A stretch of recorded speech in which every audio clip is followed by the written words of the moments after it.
Oh,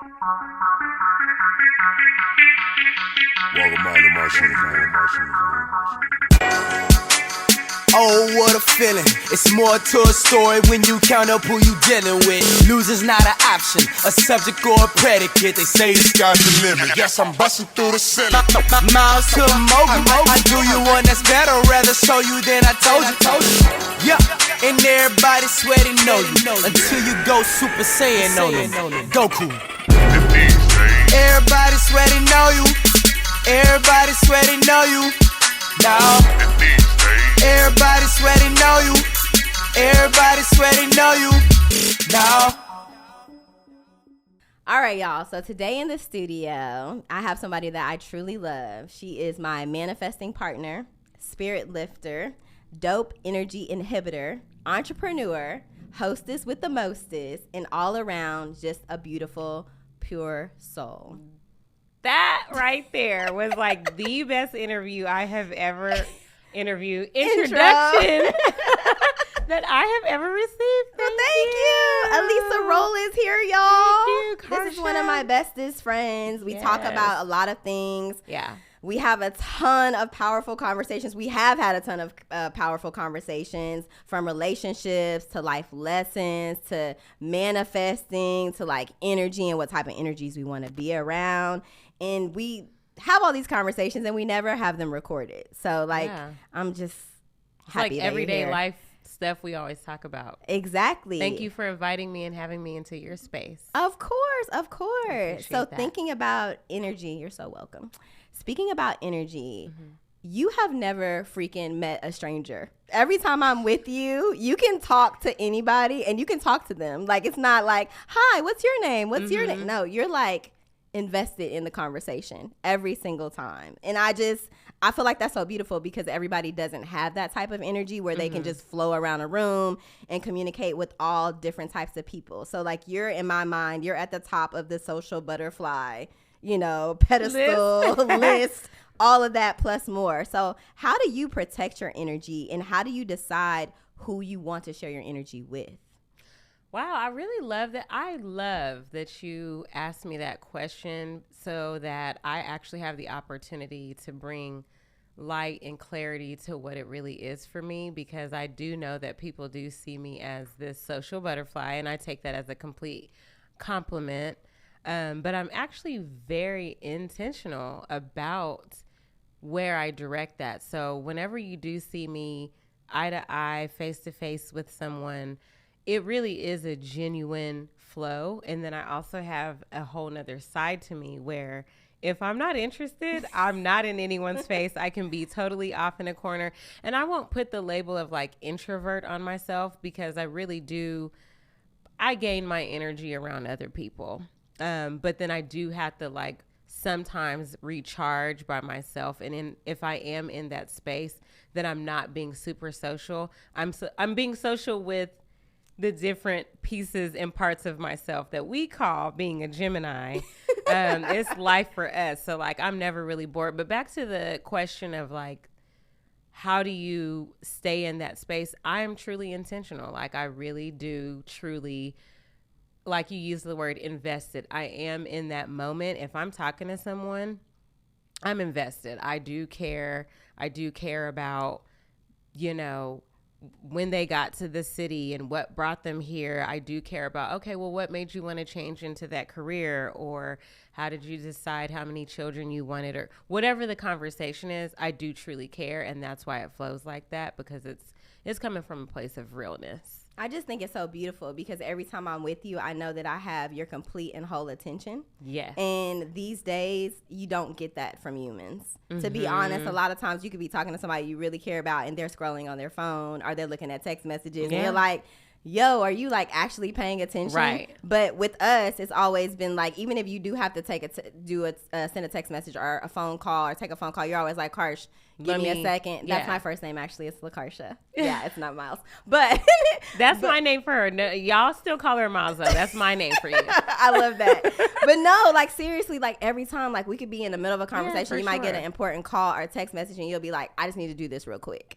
And we're able to give each other that time, but then it's right back to like full on attention. Like literally last night we went to a concert. Yep. We sat on a bench and we like straddled the bench and we're like, tell me what our mode of deep conversation. We needed to have that conversation. We did need to have it. Yeah. And we held hands and we had the conversation and it was only us at the moment. I didn't feel like we were actually surrounded by like 200 other people waiting to see the artist that we were going to see last night. Yeah. So it's just like, I appreciate that from you. And you share it with, you know, other people, but it's like, it's such a beautiful thing. It's like you're intentional about it, like you said, and it's like not planned ever, but we could literally be walking in the Domain, which is like this huge shopping center here in Austin, and somebody might come over and tell you have a nice jacket on, and you might end up on the bench talking to them for like 45 minutes. I've seen it happen.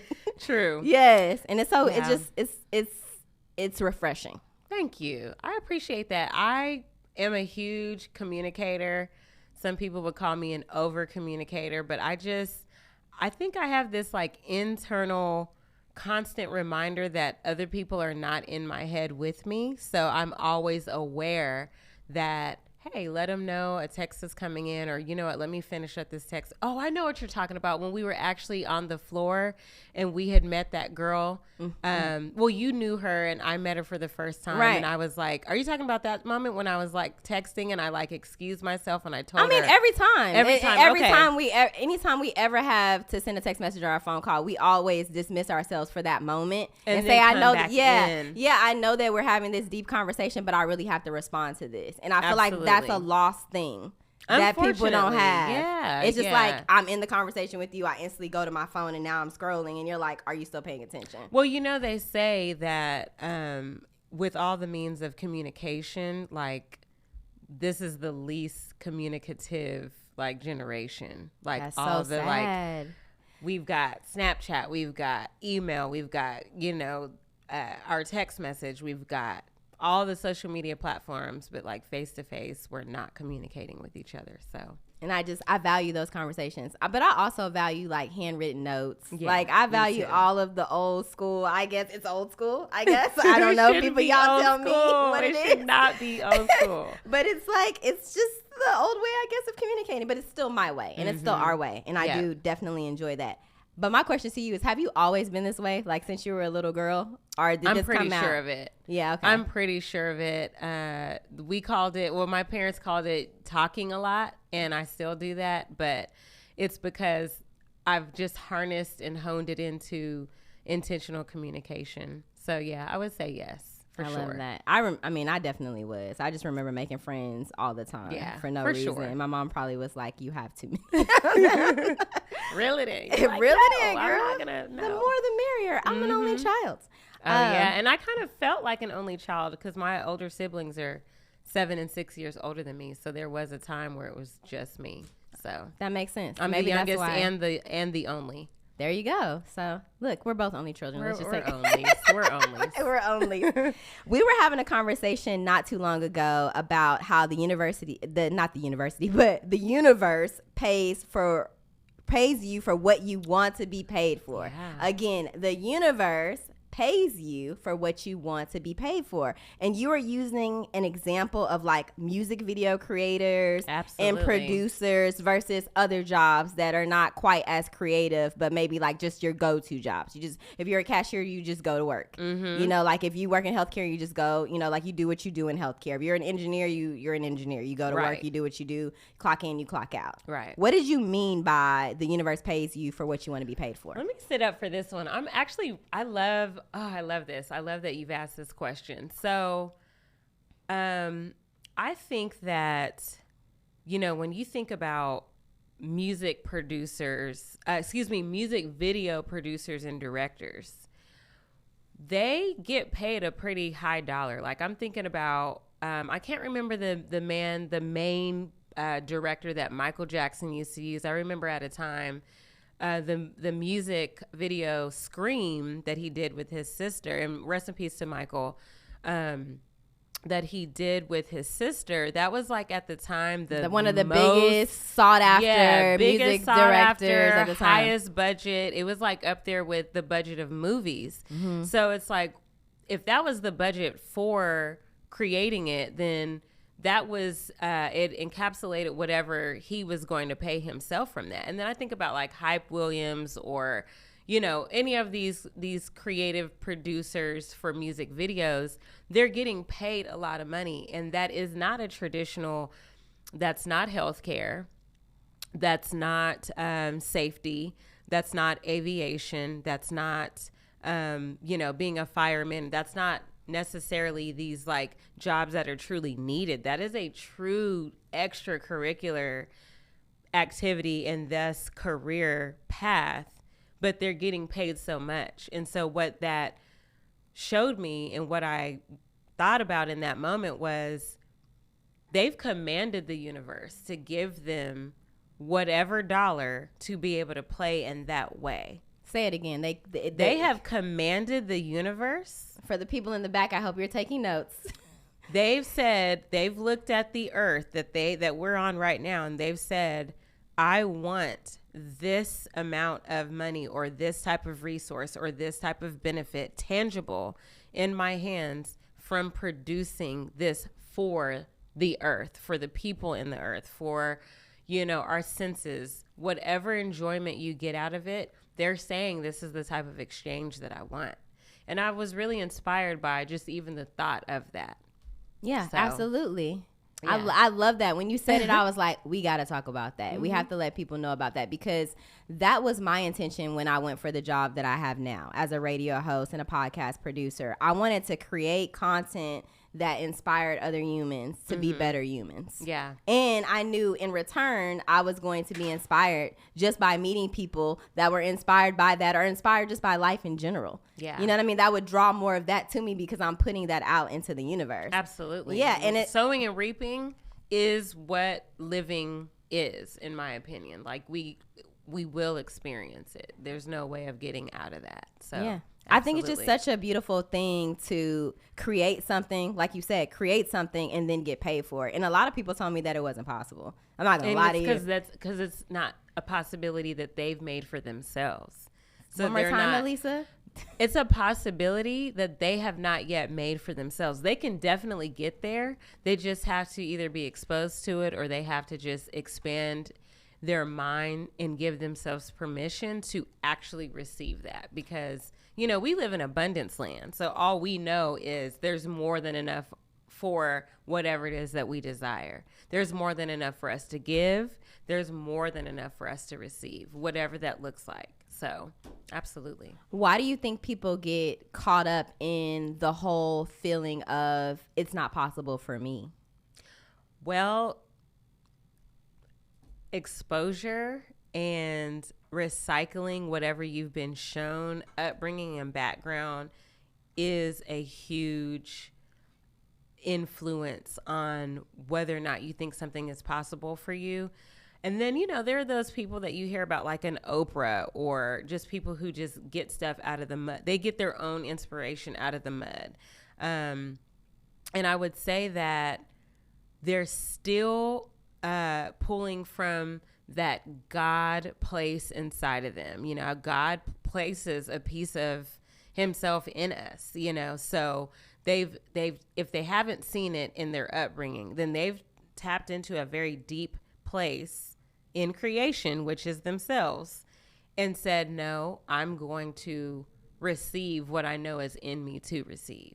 Right. So, did I answer your question? You totally answered the question. I think that you just said like your upbringing, your background has a lot to do with it. What you're exposed to. What's your exposure? Yeah, for sure. Has a lot to do with it. What you experience has a lot to do with it. And for me, and I don't know about for you, but I kind of do know about for you because we talk a lot. We talk about our dads all the time. We talk about everything. Yeah. Like we've seen a lot of things from our fathers that helps guide us through when it comes to relationships and things like that. Yeah. But having an abundance mindset is tough for some people because they've never experienced it. They've never been exposed to it. They've been told no 1,000 times or you'll never be this or you'll never be that. So it's kind of hard. Or you'll be just like this person who was living in lack or whatever, right? Yeah. Words freaking matter. Mm-hmm. You know, how do you keep up your positive self-talk? Ooh, that's such a great question. Well, I believe I deserve it. I believe I deserve giving myself positive self-talk. It is just my conscious. It's my voice. It's the track that's always playing in the background. I'd say because I love myself very deeply. I was born into this world by myself, so I'm with myself every single day. So I've got to keep me up. And then my surroundings, whether that's people, whether that's a place, I go to places that inspire me. I like being around plants. I like being around things that give me oxygen. I like being around colors. I like being in nature. I love sunlight.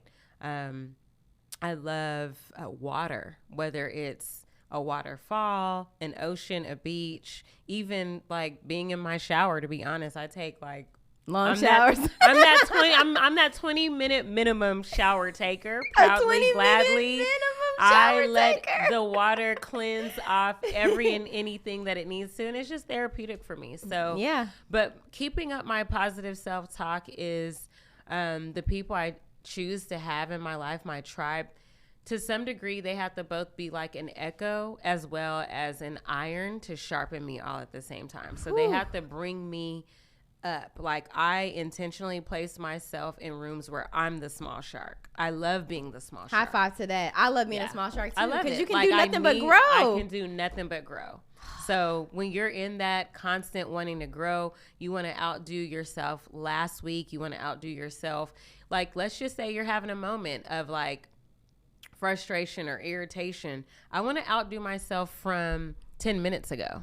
You know what I mean? Like, I want to snap out of that moment of like overreacting. Ooh. You know what I mean? So you check yourself in the moment and you're like, yo, what am I doing right now? Absolutely. How can I get back to the real me? How can I get back to the real me? What am I doing? Why am I thinking this right now?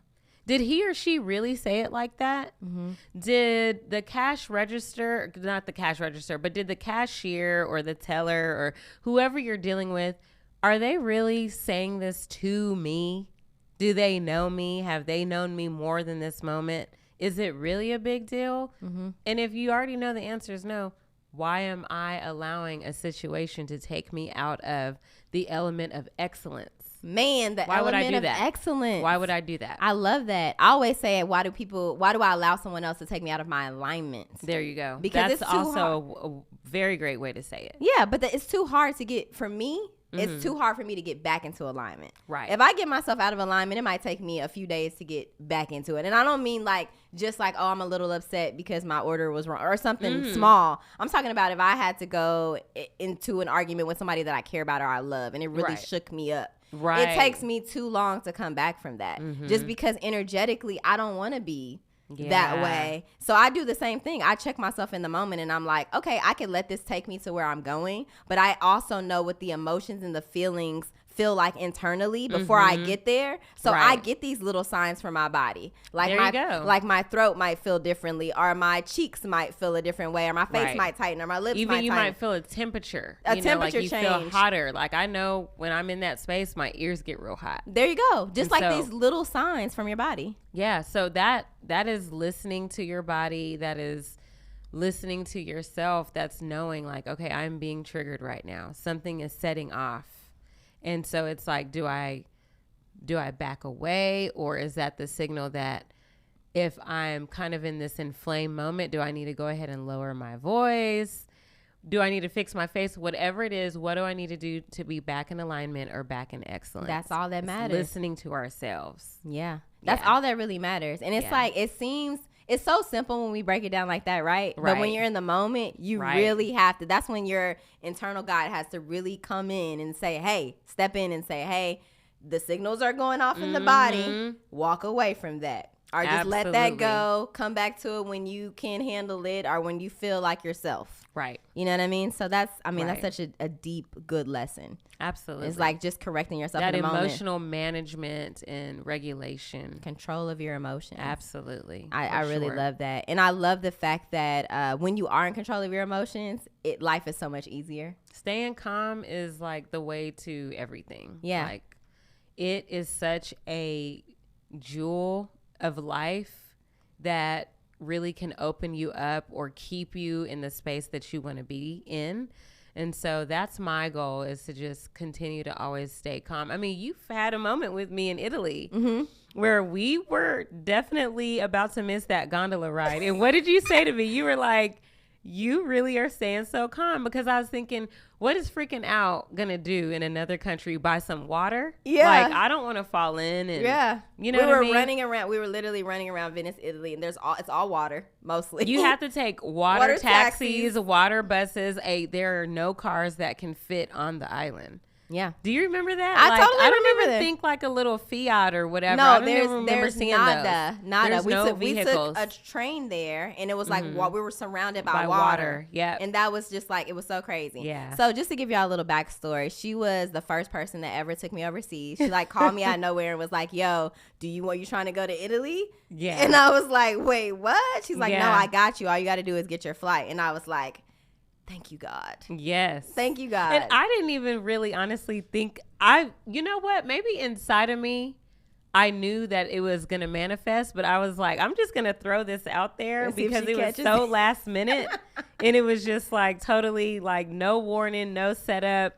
And you were actually like, let me call my people real quick and let them know I'm going to be gone. I was like, okay, let's make this happen for real. Yes, and I was working at a whole job, 9 to 5. I had like remember a that. 9 to 5, and I remember I was working like over the phones. Like I had to answer phones from clients and stuff like that. And I remember when she called, I like walked out into the hallway and I was like, "Yo, are you serious? Like, are you for real? Yeah, let me try to figure out something, because this is like a once in a lifetime opportunity." And now you just globe trotting. Thank you so much, because you exposed me to that. Like Exposure, see, it goes back to exposure. Right. And Yep. you blessed me with that exposure. Like you were like, "Oh, this is a way that you can see something else." I mean, you didn't, I don't know if you were thinking about that. I don't think I was thinking that, Right. but I know it ended up doing that for It you. ended up doing that for me. And then after that, I ended up traveling a lot, like just to kind of see, because it was just so inspirational. So speaking about travel, you said like you love the water, you Yes. love colors, you Yes. love plants.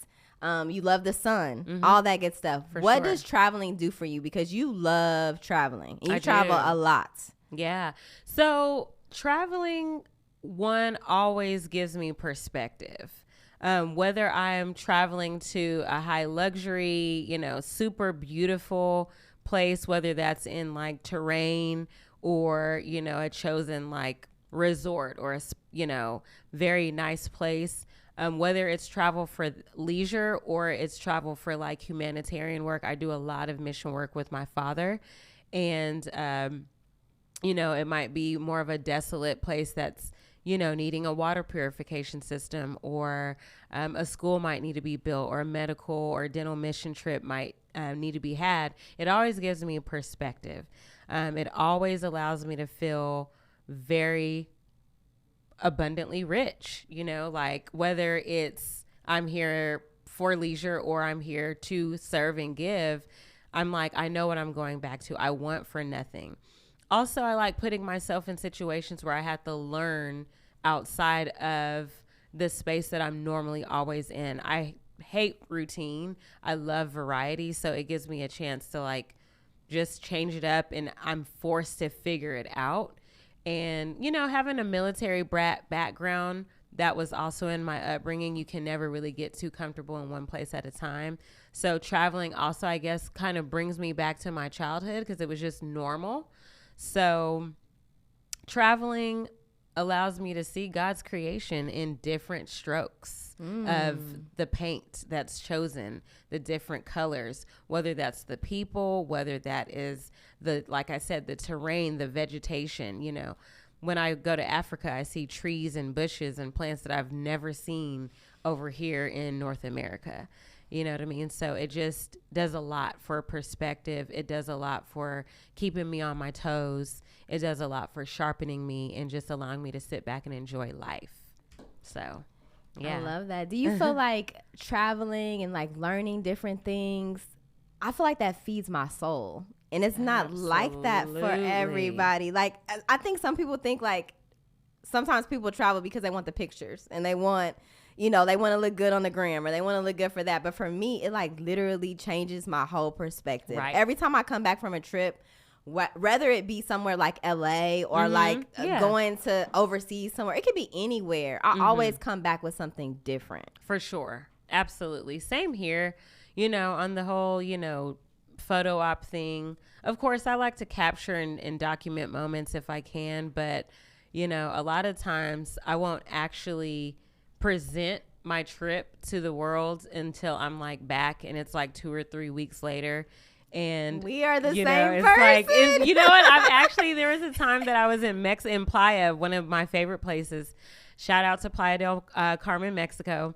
But there was a time that like I was there for like maybe a week, and the people that I was with were posting while we were there, and then like I didn't come back and post until like I said 3 weeks later. So people thought that I was there for like a month because they knew, okay, the people you're with posted on January 1st. You didn't post until like January 30th. So like, have y'all been there that whole time?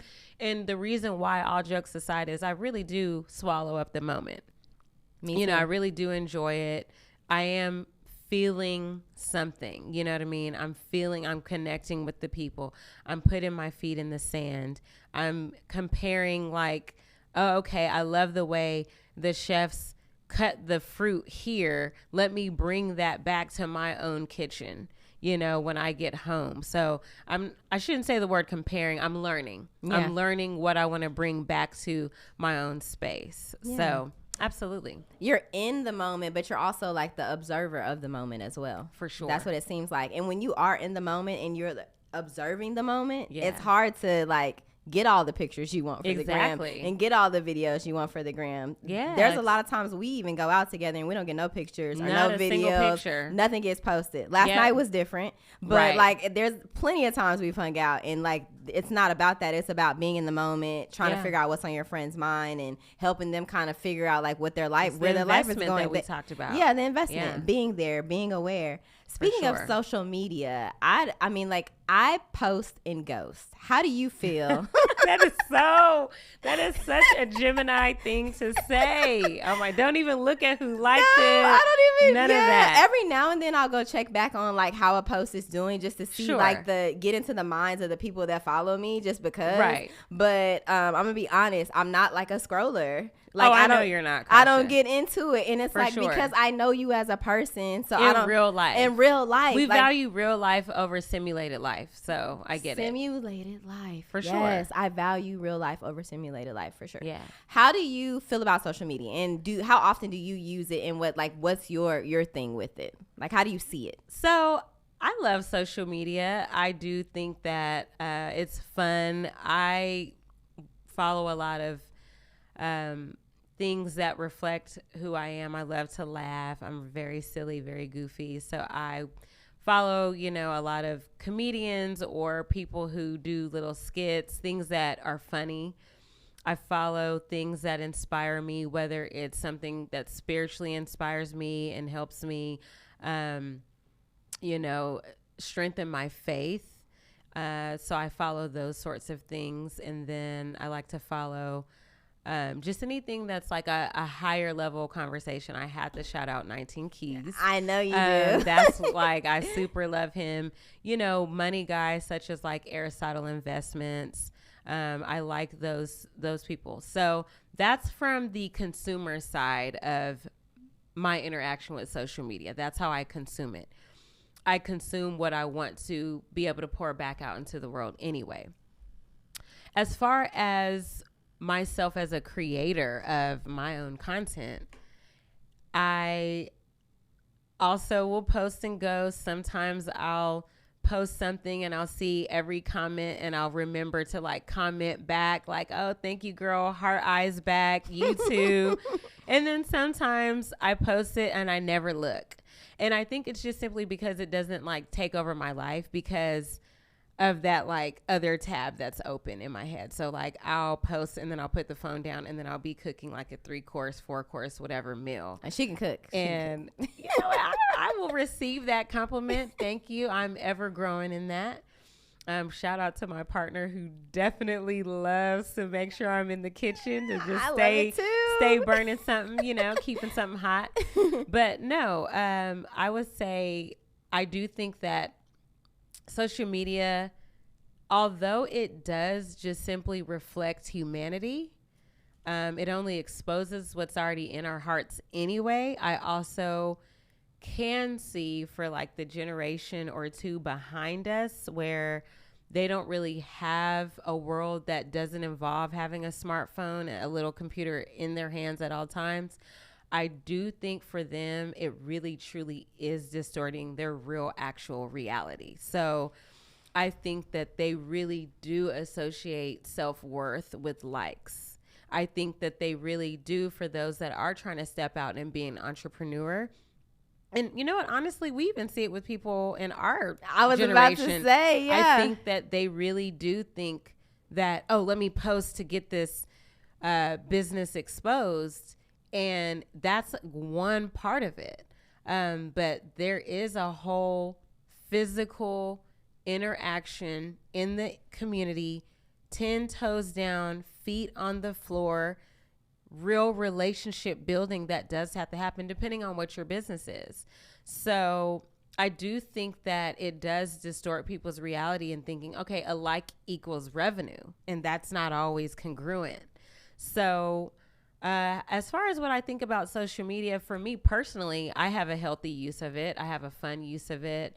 I have inspiration from it. But I can absolutely put it down. I can totally live without it. And it definitely helps my business, but my business also is very helped by me physically being involved in the space that I do business in and beyond, you know. So for me, it's just a tool. It's not something I'm letting use or corrupt me or really run my life. So, yeah. Beautifully said. Followers don't equal revenue. Followers don't equal revenue. Likes don't equal revenue.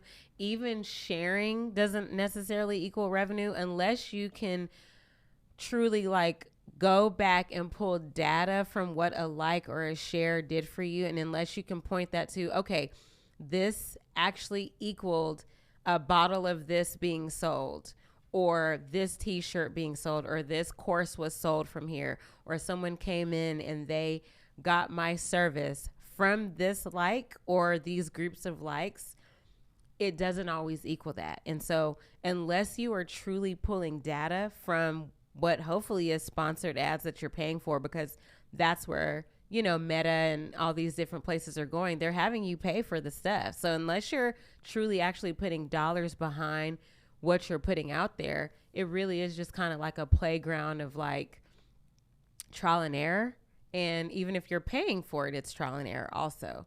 So you got to really know what you're talking about. So you have to study what that's doing for you.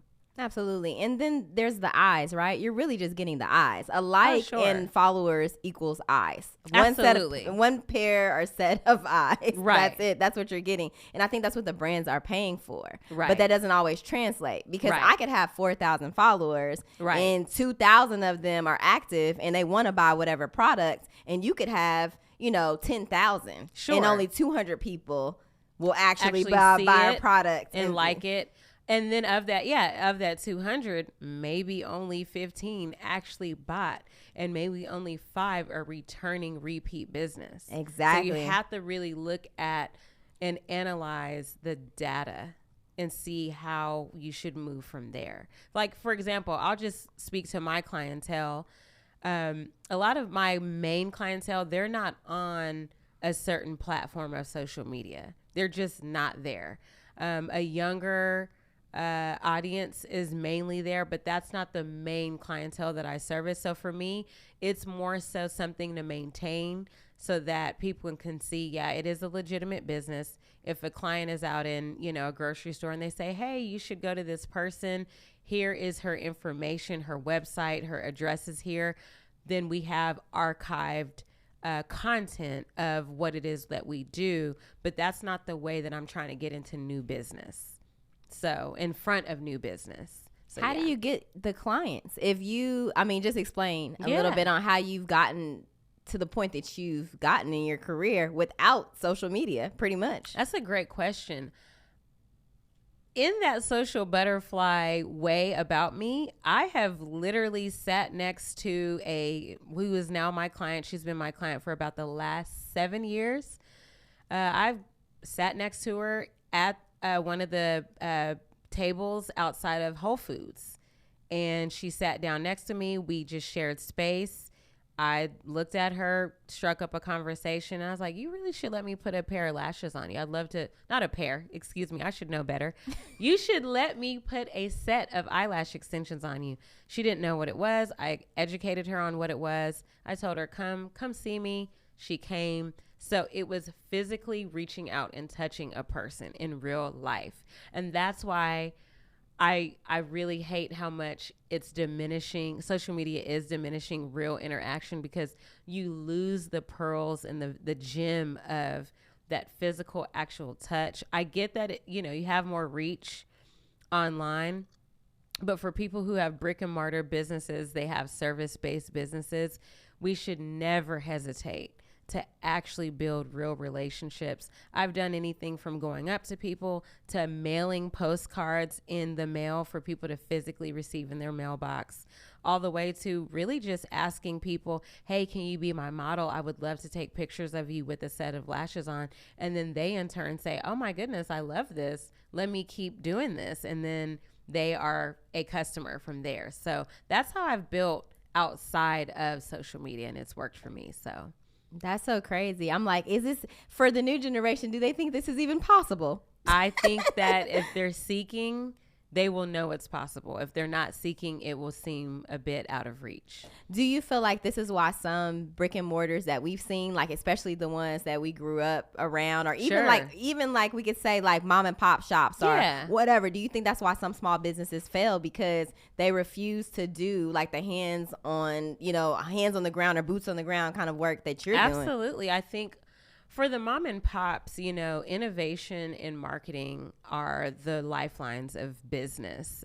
So if you're not constantly innovating, you're not constantly updating and sharpening what it is that you're doing and making sure it appeals to whoever you want your clientele to be, then you are going to probably fall behind.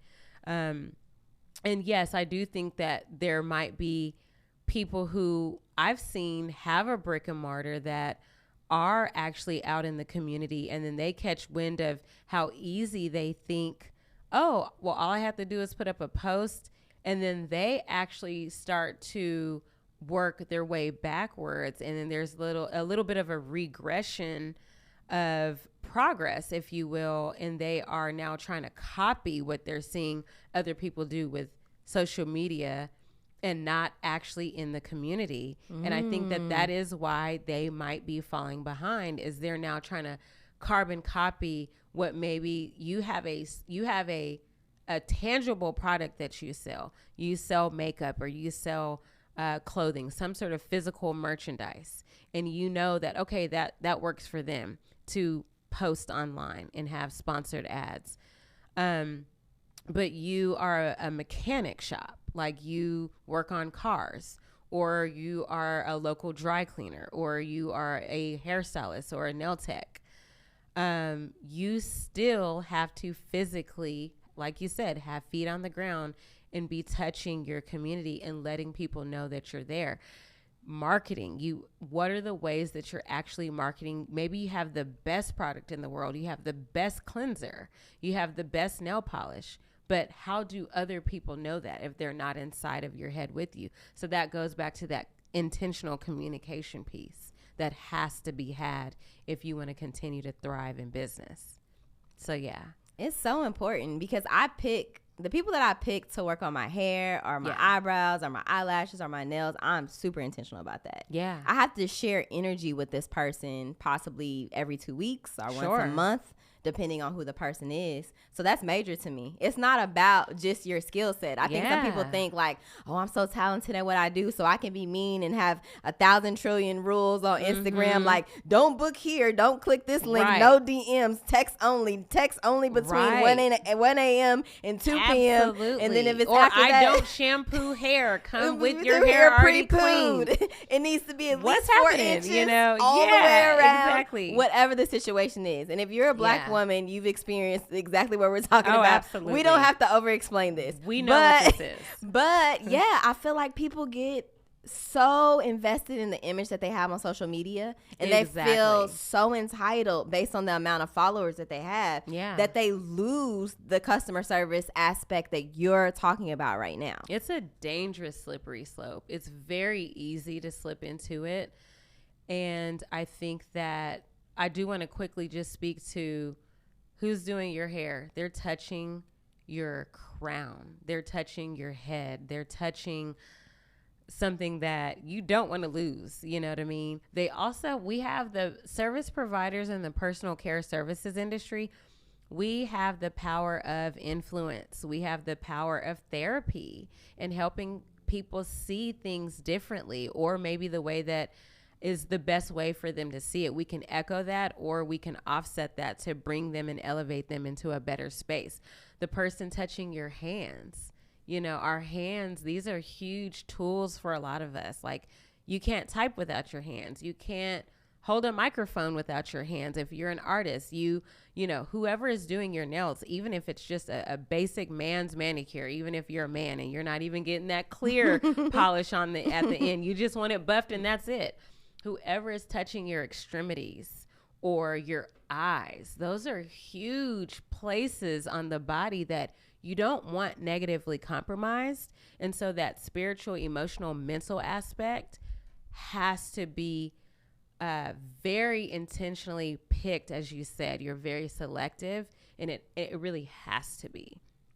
So if you have a first time experience of like, oh my gosh, I met my, stylist in the grocery store and I just really enjoyed her energy, we had such a great time, that's such a great place to start. Or if someone referred you and you're like, you should totally hit up my person, it's just such a win. So, yeah. And we do that all the time because the energy vibe, I feel like that we're on, we like the same type of energy. Absolutely. In the same light, and we can instantly spot it. Oh, she has a light. Let's invite go here. Let's go over there. It's so easy. We grab, whether we say it or not, we end up over there. Totally. Absolutely. Yeah, for sure. Like last night, we were out and we were at a concert and we had the option to stand up or sit down, and we were talking to other people and we had to leave. We were like, we'll take the seats. And light is over here. It was like next thing we knew, we were in the seats. Right, yeah. Like our skedaddle walk over there was so swift. It was over. And then I loved how nice the people were to us, like the producers of the show, the camera people. Like, we'd never met them. They were so catering and accommodating. Right. Everybody, it seemed like, especially when we're together, and we talked about this, even when we're separate, this happens all the time for us. But together, it's like we attract the most light ever. I'm not going to even lie to you. Absolutely. I mean, would you not agree? We do. We attract light every time. We attract so much light when we're together. Yes. It is just unstoppable. It is inexplicable. It just happens, and I enjoy it. Me too. It feels like a hug all the time. All the freaking time. So. And it was like, okay, now we're having this really cool experience together. If we would have been standing up the whole time, we would have been trying to see over people that were taller than us. But instead of that, we had like a straight on view of whatever. Straight on. Yeah. We were able to see the musicians in their perfection that they operated from, which was so inspiring to me. I was like, wow. Yes. They are musicians. They are doing everything in the most abundance of excellence. The artist. Yeah, we went to go see, we can talk about it. We went to go see Lil Yachty last night, and he has a band that is just all black women. All black women. I've never seen that before. I've never seen that before. Keys, guitar, electric guitar, singers, the background vocalists, keyboards, everything was just drums. Impeccable. Drums, all female. All female. He shouted them out. Women, for those that don't like to hear the word female. Mm-hmm. It was awesome. It was amazing. And both of us, I mean, I don't know how much we can say about this, but let's just say that we weren't actually like the biggest fans. We didn't know a lot of his songs, but then when we sat down, we were like, this is a whole entire I was super vibe. Surprised. Yeah. Whatever I ever thought about him, it was an underthought of compared to what he deserved. Like, I was blown away of his craftsmanship, his stagemanship, the way he utilized the entire stage. I loved the artists that he brought in. Also all black women. And there was a gentleman there. Oh, there was a gentleman too. The first too. opening act for him was a gentleman. But yeah, they were also Black women. And I love the way he just let them have the stage. You know, you could tell there was no like any sort of like ego tripping. There was no sort of like, Not at don't all. bogart, you know, it was no outshining anything. It was just like an abundance of space being shared. And I loved that. Me So, too. It was yeah, abundant he was great. mindset. And he was awesome. He was amazing. And it was like you said, he utilized everybody in their entirety. And they were Yes. giving to him. They all knew what they were there for. Yes. And they put on the best show ever. And let's also note that he restarted the show Four separate times. for the Yes. sake of perfection. Right. And we were like, okay, we've heard the first 30 seconds of the song. This is sounding good.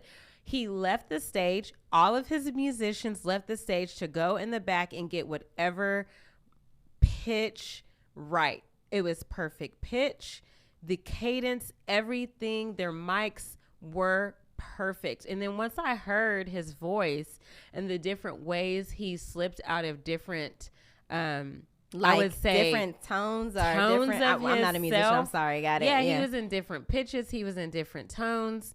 Different vocal notes, range, his yeah. vocal range, Yeah, was and crazy. even his delivery. Sometimes he was like in some punk, sometimes he was in some heavy metal, sometimes he was in like rap, Singing, sometimes R&B. he was It was singing. kinda like a whole vibe. And then there was a moment where I felt like we were being preached at. There was like a whole not preached at in a bad way. It was like an but it was like an inspirational inspirational uplift. uplift Yeah. about like go past your fear, you know, and do it. Once I saw the whole ensemble, I was like, oh yeah. His mics needed to be all the way right. He knows his stuff. Yeah. So It inspired me it to was be. super inspiring. Thank you for the invitation. Oh, of I didn't know course. what to expect. I was like, Me yeah, I'm down either. for the ride. Let's go Well, do it. You trust me, I and do. I respect that about you. Like I I do. love that, and I trust you too. So Yeah. it just works. We were Absolutely. talking earlier about like your clientele and how Yeah. you built it. I also know that you learn a lot of stuff from your clients. Oh, absolutely. And so what's crazy to me is a lot of times when I hear about like some of my friends that are in the industry of beauty, they'll Yeah. say things like, like it's sometimes it can be exhausting because I have to deal with all these different types of energies and this, that, and the other. But with you, I never hear that. I always hear like I learned something today. Oh, big time. Well, I think that every stylist has a responsibility that they have to take ownership of, which is you literally get to pick your clientele. If you are, especially in today's market where there are a lot of independent, contractors or sole proprietor stylists in their own space, or their booth renters or what have you, you get to choose who your clientele is. And I will just say a lot of my clientele reflect me, or they reflect what I am aspiring to be. So with that being said, I am inspired by them, and I am very much always learning. Just for a quick example, that way we're working with real tangibles here. The first time I heard, oh, Alisa, make sure you, when you have land, make sure you put cattle on your land so that you can do that as a tax write-off. You don't actually have to own the cattle. You can have a rancher have his cattle, his or her cattle there, and then you just collect X, Y, and Z. That was inside of my last studio, was the first place that I heard that. I didn't hear that in college. I didn't hear that in K through 12. I didn't even hear that on a YouTube video, which I could have, but I wasn't seeking it out. But in that space, that's where I learned that, because that's the clientele that I've chosen. I have sharp women. I have women that are mothers. I have women that are wives. I have women that are in their communities serving, and I love it. Community activists. I have nurses. I have teachers. I have all kinds of women, but they're at the top of whatever it is they're doing. They strive for that inner excellence that I'm constantly always striving for. So they're an echo, they're a mirror. They also, like I said, it's an iron sharpening iron, relationship. And then I do want to speak to the human side of it.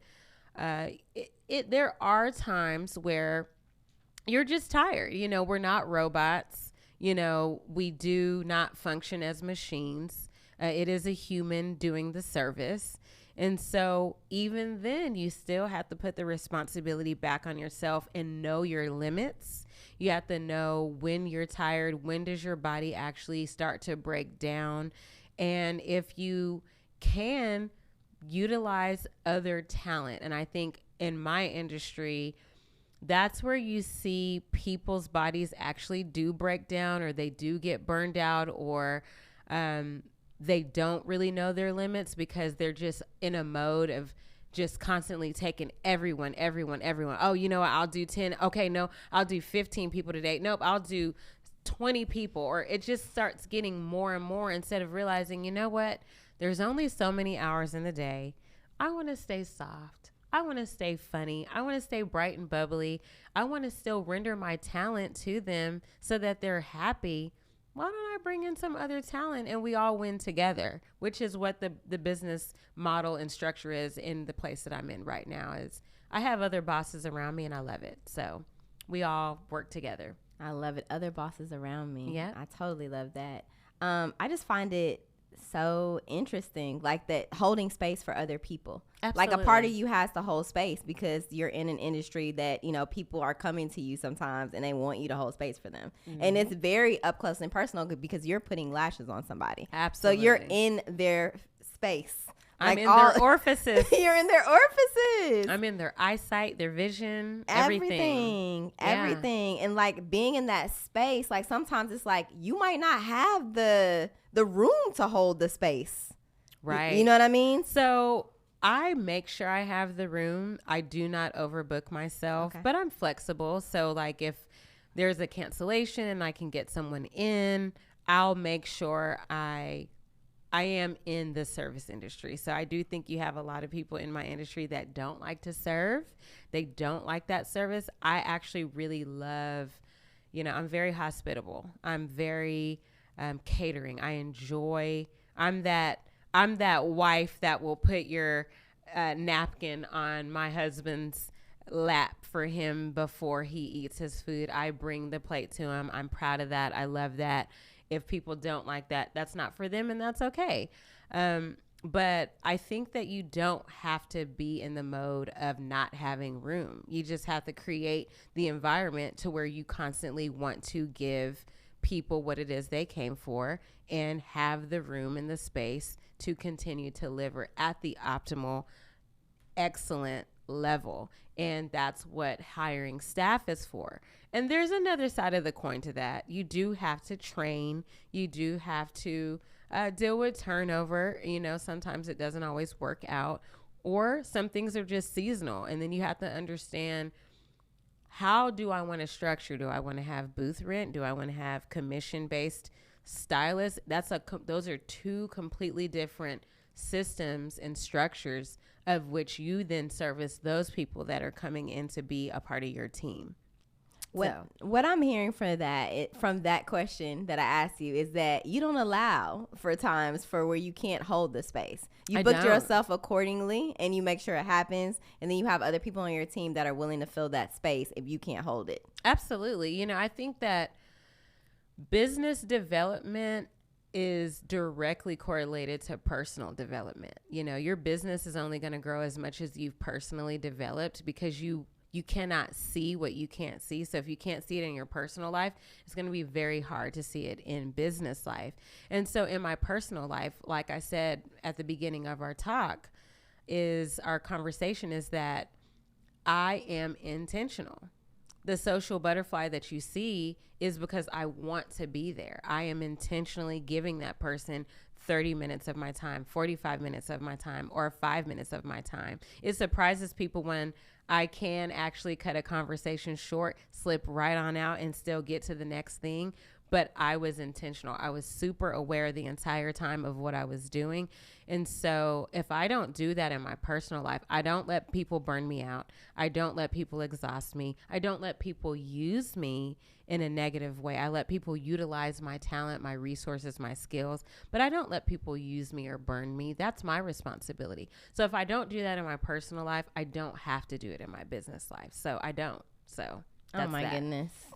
That's a whole High bar five. right there. That's there a you whole go. bar. Bars. Bars. I love it. Okay, feminine energy. Yes, because a lot of what we just talked about allows you to stay in that energy, and that energy is the energy you need to be in to be able to serve and to hold space. Absolutely. Yes, absolutely. I love feminine energy, by the way. I love the divine power that we do have as women. I love the receiver end of things. I think that it's great to just receive, sometimes, and to lean back and allow it. That is the feminine energy. But then I also love that other side of feminine energy where you can pour out and you can give, but you're giving from that place of whether it's pouring into yourself or allowing yourself to be poured into. It's still reciprocal. There's still that spiral of reciprocity that's happening. But yeah, like I love the silence that we can sit in sometimes and call forth through our subconscious or our energy of whatever it is we want the environment to be. We have the ability to create. That is that womb power that is God given. And sometimes that's in silence. It's not in talking.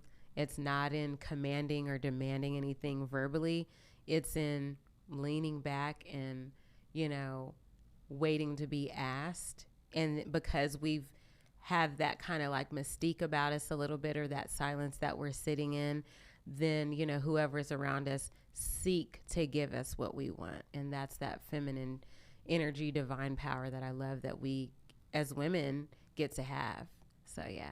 We totally get to have it. Yeah. My concern and my worry is that sometimes I feel like your concern, not your worry. You're not worried about nothing. Well, my concern, I'm not worried about anything, but my concern is that I run into so many women that are like work, and I got to do this, I got to do this, I got to be team don't stop, team do everything, and I'm like, you're team tired, team exhausted, team burned out.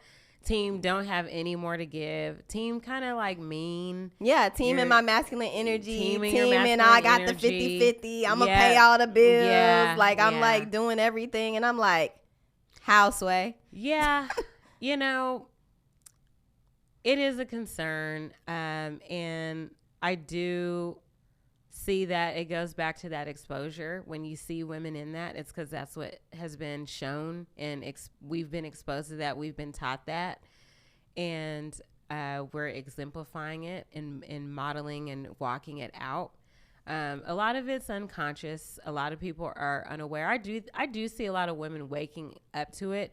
What you see, though, and I want to speak to this, is you see a lot of women speaking to the soft life, right, on the gram. And so the soft life, though, is more than makeup. It's more than a hairstyle. It's more than wearing blush pink and having your nails done and having the great photo set up to look like, that you're living the soft life. It's more than the silk or satin scarf that you have on and the satin pillowcase. It's really more than that. The soft life is truly not grinding your gears so much while no one is looking. It's sitting back and trusting that you're going to receive whatever it is that you are looking for, whether it's in your relationship, whether it's with your friends, whether it is with an occupation or a job or a project.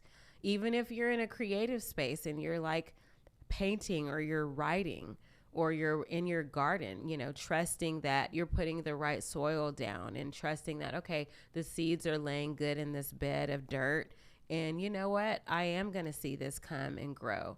It's the trust. And that's a feminine energy trait that it's hard. It's something that does take practice, even in cases like ours where we have, thank you, Lord, the best of dads that we do are currently actively still there. We've been shown the example of a leading, providing, protecting man and father. It's still like, man, I'm trusting someone or something to carry out something that I'm hoping to receive. It takes some practice. It does. So I do think too, like in America, we are just so individualistic in general.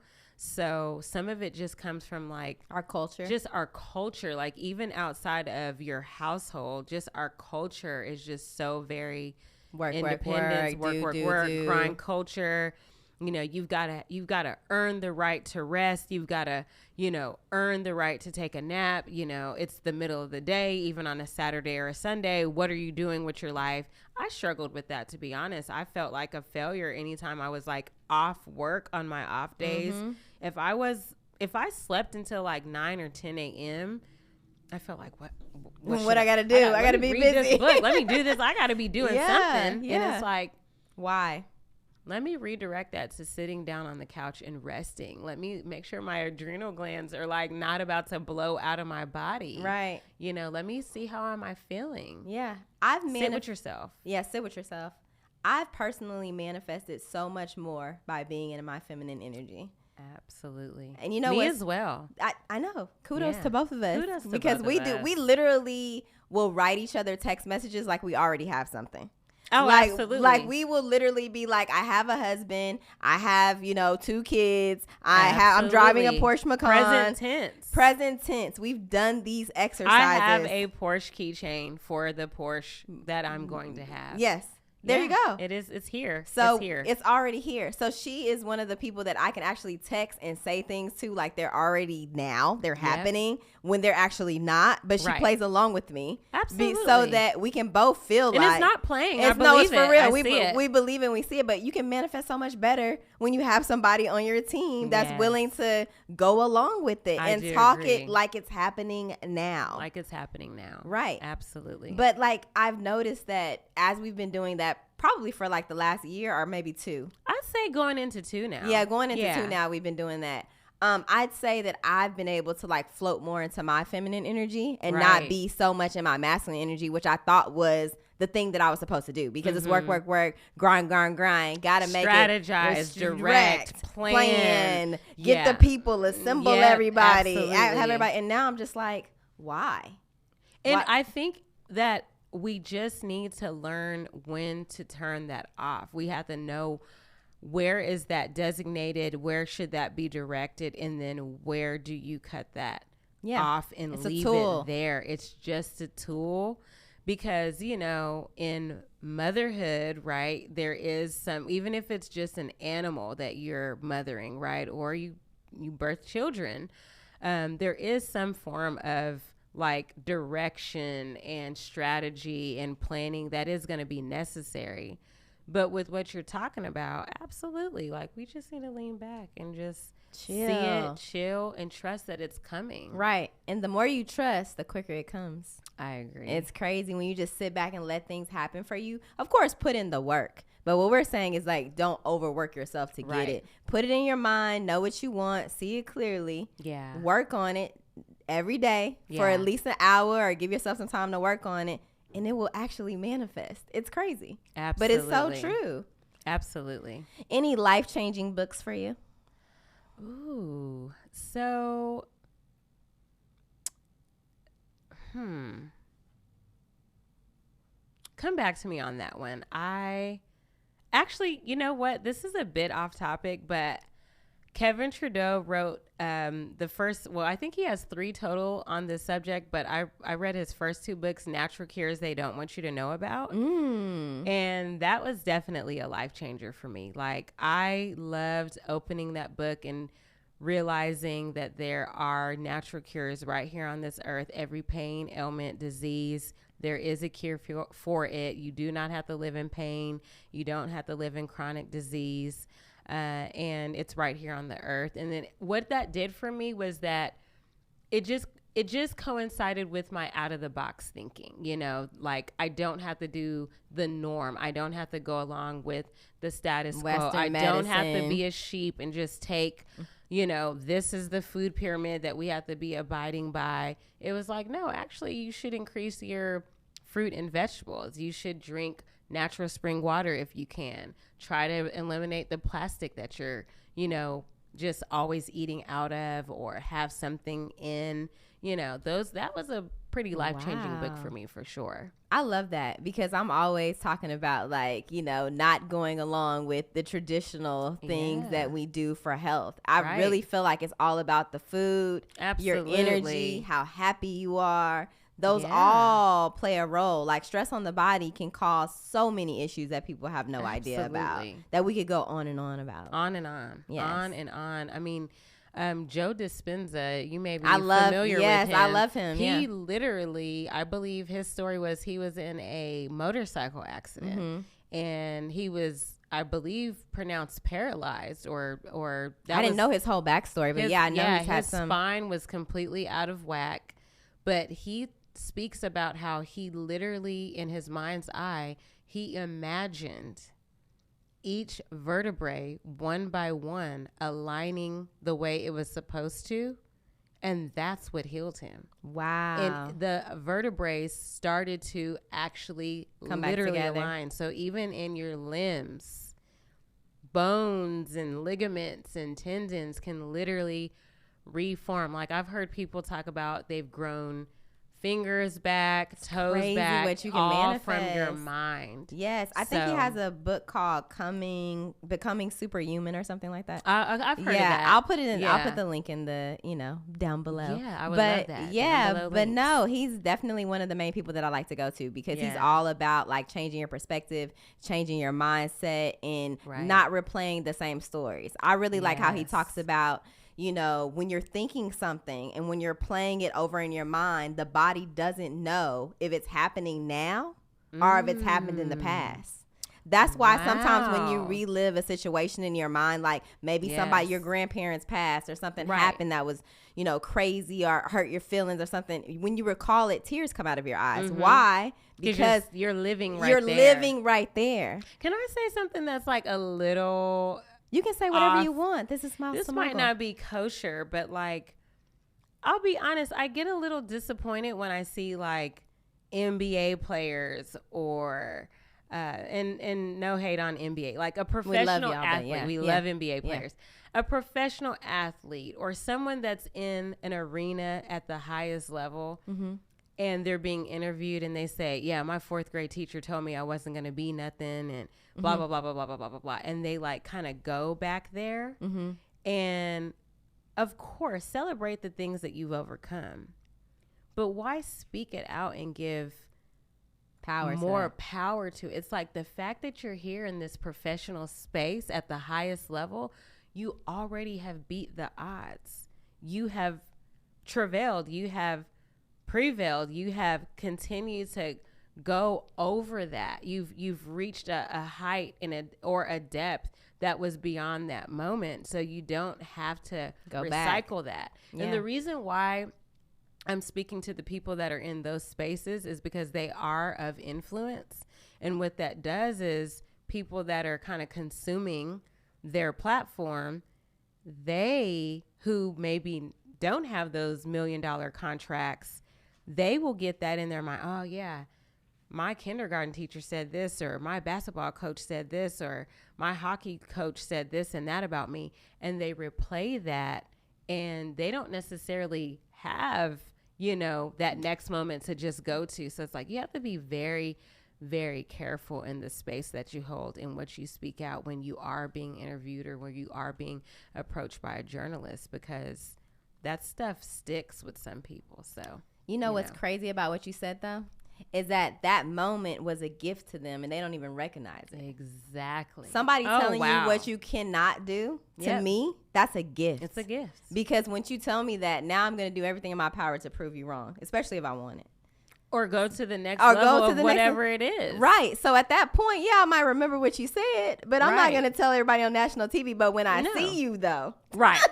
Right. That program director that told me I would never be on the radio. When I see you in person, when I see you, I will say hello. And they already see you. Yeah, I will say hello. And I will be so sweet and so nice because I would never let you take me out of my element or my alignment. But I will say thank you because you helped propel me forward on my journey. And I think people need to understand that part and not share, like you said, that negative mindset with people that, especially when you have such a large influence. Absolutely. You know what I mean? Because people, like you said, they'll take on that mindset and they might not be as fortunate. Right. Absolutely. And then they're still replaying that. Wallow in it and stay in it. And they don't know how to get out of it. Circling and cycling in a impoverished place. Right. Or not in even if it's not impoverished, maybe they're just in a place of just mediocrity, you know, and they're just staying stagnant. And so you really have to be careful about the power that you hold, the space that you hold, own and know your power. It just has to be that way. Yeah. And that's the life that we live. So yeah, we're in abundant life. We're in abundance. We've been in abundance. Yeah, limitless. There, abundance. limitless thinking.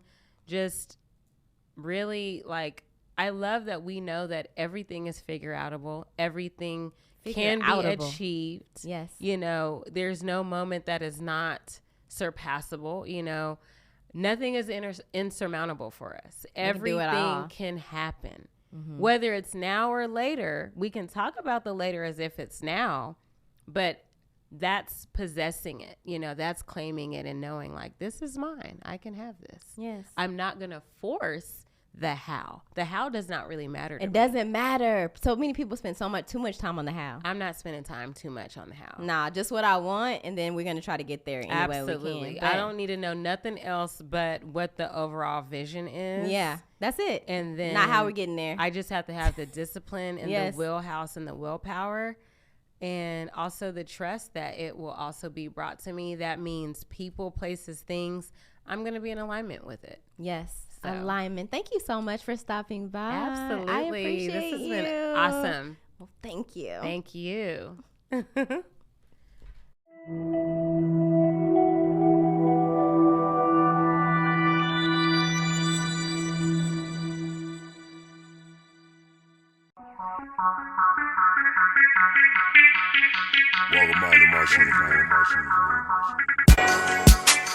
Oh, what a feeling. It's more to a story when you count up who you dealing with. Losing's not an option, a subject or a predicate. They say the sky's the limit. Yes, I'm busting through the ceiling. Miles.